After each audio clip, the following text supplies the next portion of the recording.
د ورو سوال کړی دی وي دا بس خلک وي په دې خبرو کې دا خبره کوي چې ژوند راسره انصاف نه کوي.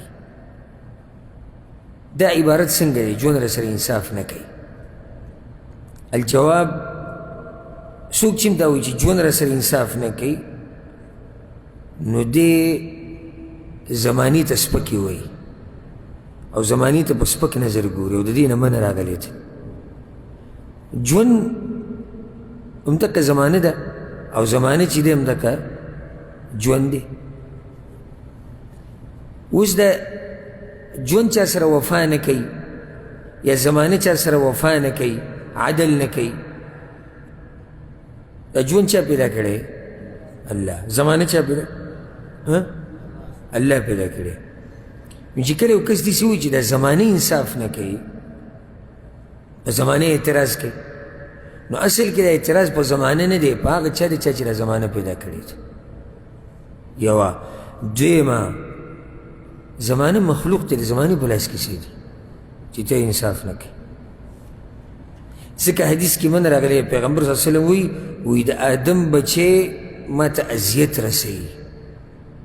څنګه اذیت رسوي؟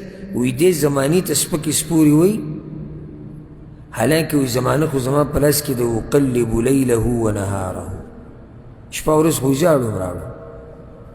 نو چې اوس یو سړی دا وایي لکه ورځ ته کنځلې وکړي یا عمر ته کنځلې وکړي یا زمانه خرابه شوې ده. څه خیال دی زمانه خرابه شوې؟ دا خبره عامه ده که نه زمانه وي خرابه شوې؟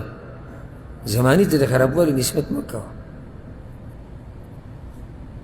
نعيب زماننا والعيب فينا وما لزماننا عيب سوانا. وی منگا پا زمانه بانی عیبونه لگو او پا زمانه کی اس عیب نیشتی او عیب هم دکر دی چه منگ پا دی زمانه کی. وی اب پخانه دور و دیر مزدارو هم اقا دور ده سوک بدل شوی دی، خلق بدل شوی دی. نو عیب پا زمانه کی شو که عیب من کی دی؟ من کی دی. پخاوی خلق رشتینی و زمانه خراب ده. نو خلق رشتینی او دلته زمانه خراب کړه. نو خلق او زمانه داسې وایي پخوا خلق رشتینی و اوس ډېر خلق دروغ وایي. نو زمانه غریبه به کیسه ده راځي. زمانه ولې خرابه شوې ده؟ اکه شپه ورځ تاویږي راتاوي. خراب شوي خلق دي. نو دې ته سب الدهر وایي. زمانې ته سپکې سپورې ویل او کنځلې کول دا ناروا دي او دا هم په دغه کې دننه راځي چې څوک دا وایي چې زمانه انصاف نه کوي او ژوند عدل نه کوي. دې خبرونه ځان لرې ساتل پکار دي.